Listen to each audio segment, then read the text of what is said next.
one canvas, one brushstroke layered onto another, one signature in the corner, and nine-figure sums change hands across midnight auction floors and private brokerages in Geneva, New York, and London. These are the most expensive single paintings ever publicly recorded, counting down the 10 highest-priced paintings in history. Number 10. The pendant portraits of Maarten Soelmans and Eugen Capet by Rembrandt van Rijn, painted in 1634. Sold in 2015 for a reported $180 million. In an unusual joint arrangement, the two paintings, a husband and wife rendered in lavish black silk and lace, were purchased together by the Louvre in Paris and the Rijksmuseum in Amsterdam. The two museums alternate possession of the paintings every 5 years, with each institution keeping them for a rotating period. It is the most expensive Rembrandt transaction in history. The Rothschild family, who had owned the pendants for nearly 2 centuries, sold them in a deal brokered by then French President François Hollande. The arrangement set a precedent for cooperative state-level acquisitions of major old masters. Number 9. Number 17. A by Jackson Pollock, painted in 1948. Sold privately in September 2015 to hedge fund manager Kenneth Griffin in a deal reported at approximately $200 million. The sale was part of a single private transaction in which Griffin also acquired a Willem de Kooning painting for an additional $300 million. Number 17. A is a classic example of Pollock's drip technique. Canvas laid flat on the studio floor. Paint flung and dripped from sticks rather than applied with traditional brushes. The seller was the music and film mogul David Geffen, who had quietly assembled one of the great private collections of post-war American art. When the sale became public, it briefly held the record for the most expensive Pollock ever sold. No public auction price for Pollock has ever come close to this private treaty figure. Number 8. Number 6. Violet, Green, and Red, by Mark Rothko, painted in 1951. Sold privately in 2014 for approximately $186 million. The painting consists of horizontal bands of violet, green, and red on a large canvas, characteristic of Rothko's mature color field style. The buyer was the Russian businessman Dmitry Rybolovlev, who paid an inflated brokered price through the Swiss art dealer Yves Bouvier. Rybolovlev later sued Bouvier, alleging that Bouvier had overcharged him by hundreds of millions of dollars across a dozen acquisitions, in what became known as the Bouvier Affair. The litigation lasted for years across multiple jurisdictions. Regardless of the underlying dispute, the recorded transaction price made this one of the most expensive Rothkos in history. The case also pulled back the curtain on the secrecy of the global private art market. Number 7. Les Femmes d'Alger version O by Pablo Picasso, painted in 1955. Sold at Christie's, New York on May 11th. 2015 for $179.4 million, including buyer's premium. At the time of the hammer fall, it was the most expensive painting ever sold at public auction. The painting is part of a series of 15 variations Picasso created in 1954 and 1955, inspired by the Eugene Delacroix painting Women of Algiers in their apartment. Version O is the largest and most complex of the series. A cubist composition of nude female figures rendered in flat planes of blue, red, yellow, and green. The buyer was identified through later reporting as Hamad bin Jassim bin Jaber Al Thani, former Prime Minister of Qatar. The sale signaled the increasing role of Middle Eastern sovereign wealth-linked buyers in driving top-end auction prices. Number 6. Adele Bloch-Bauer II by Gustav Klimt, painted in 1912.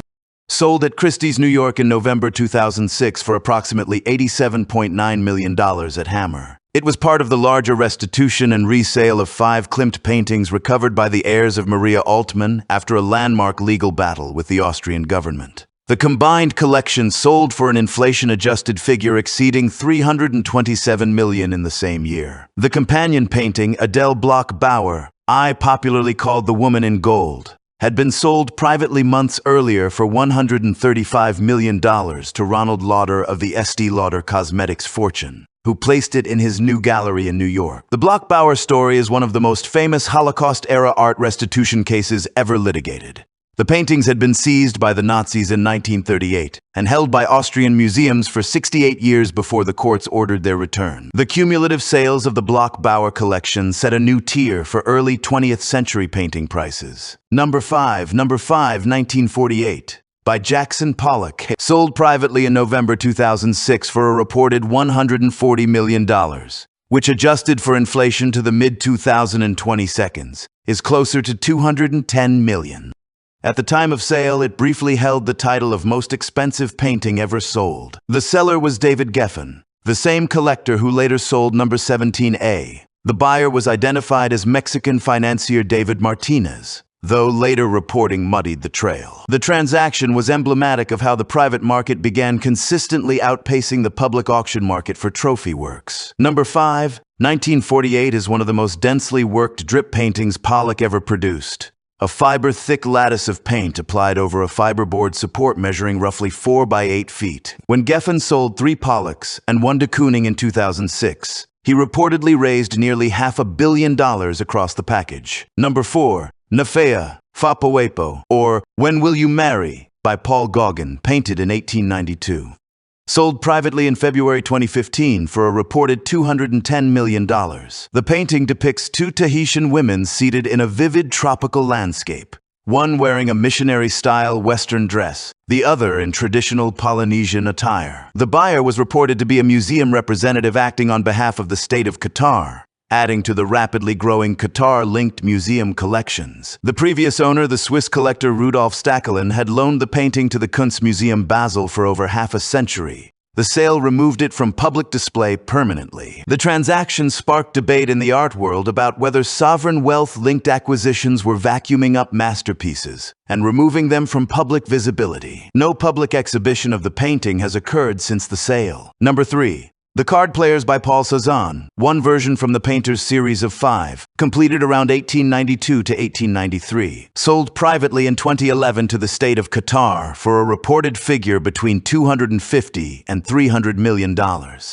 At the time of the sale, it was the most expensive painting ever sold. Cézanne painted 5 versions of the Card Players in the early 1890 seconds. 3 are held by major museums: the Metropolitan Museum of Art in New York, the Courtauld Institute in London, and the Musée d'Orsay in Paris. The 4th is held by the Barnes Foundation in Philadelphia. The 5th, the smallest and arguably most psychologically concentrated of the series, was the version that left the Greek shipping family Emberikos and entered the Qatari collection. The sale was finalized privately and announced months later. It marked the moment when 9-figure painting transactions stopped being newsworthy outliers and became an established tier of the art market. Number 2, Interchange by Willem de Kooning, painted in 1955. Sold privately in September 2015 by David Geffen to Kenneth Griffin in a deal reported at approximately $300 million. The same package transaction also included the Pollock number 17A. Interchange is considered a transitional work in de Kooning's career, bridging his earlier women's series and his later abstract landscapes. It is an enormous canvas measuring roughly 6.5 feet by 6.5 feet. At the time of sale, it held the record for the most expensive painting ever sold, though that record would be broken less than 2 years later. Geffen's package sale to Griffin, worth approximately $500 million combined, remains one of the largest single private art transactions ever recorded. The painting now sits in Griffin's private collection, on indefinite loan to the Art Institute of Chicago, and the number 1 most expensive painting ever sold. Salvator Mundi, attributed to Leonardo da Vinci, painted sometime around the year 1500, sold at Christie's, New York on the 15th of November, 2017 for a final hammer price plus buyer's premium of $450.3 million. It remains by an enormous margin the most expensive painting ever auctioned, and the most expensive painting ever sold in any documented transaction. The painting's history is staggering. It was once part of the collection of King Charles I of England, then disappeared for centuries. It resurfaced in 1958 at a Sotheby's sale, where it was sold as a copy attributed to a follower of Leonardo for £45.